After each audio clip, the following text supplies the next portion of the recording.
5 years ago, the Russian government opened a brand new cathedral in the Moscow suburbs, with the peak of its cross standing at an eyebrow-raising 95 meters and its total land situation at 11,000 square meters.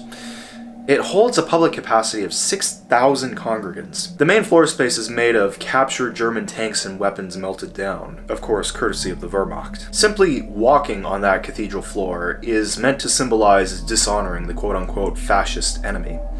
And these days it carries a double subtext of Russia's disdain for the European Union.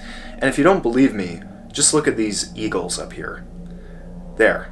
The Reichsadler trampled by the Russian Imperial Eagle. And one question I had when looking at this massive miracle of Russianism is, where the hell did they get the money for this?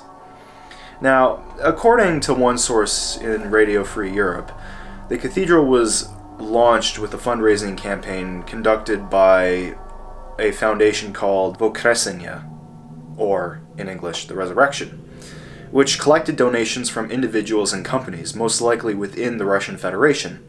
And according to several sources, public donations alone exceeded 3.6 billion rubles, which is roughly 41 million US dollars, towards its construction. The central religious icon inside the cathedral was rumored to have been personally funded by Vladimir Putin. Wow. Regional authorities within Moscow, specifically the governments of Moscow's municipality and Moscow Oblast, are listed among the backing.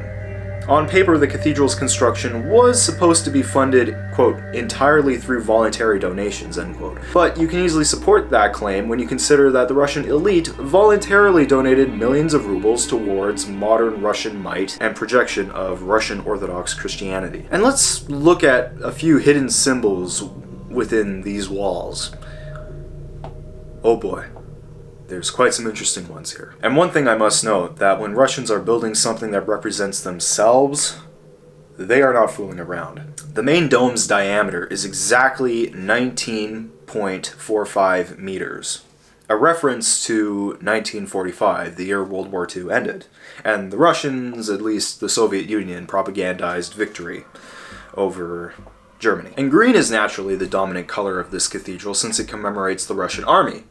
And laid around the emblems with hammers, sickles, and red stars are also possibly a few icons of Russian politicians, including Vladimir Putin.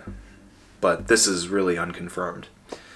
And it is also unconfirmed that at one point, the cathedral even held a mosaic of Stalin. This was a construction project that could have very easily have been timed for the Russian annexation of Ukraine 2 years later.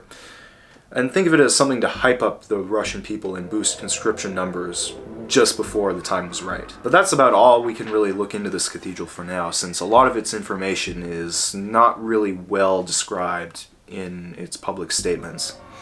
It's really a projection, if anything. But I would like to hear your comments down below. What do you think this cathedral was meant for?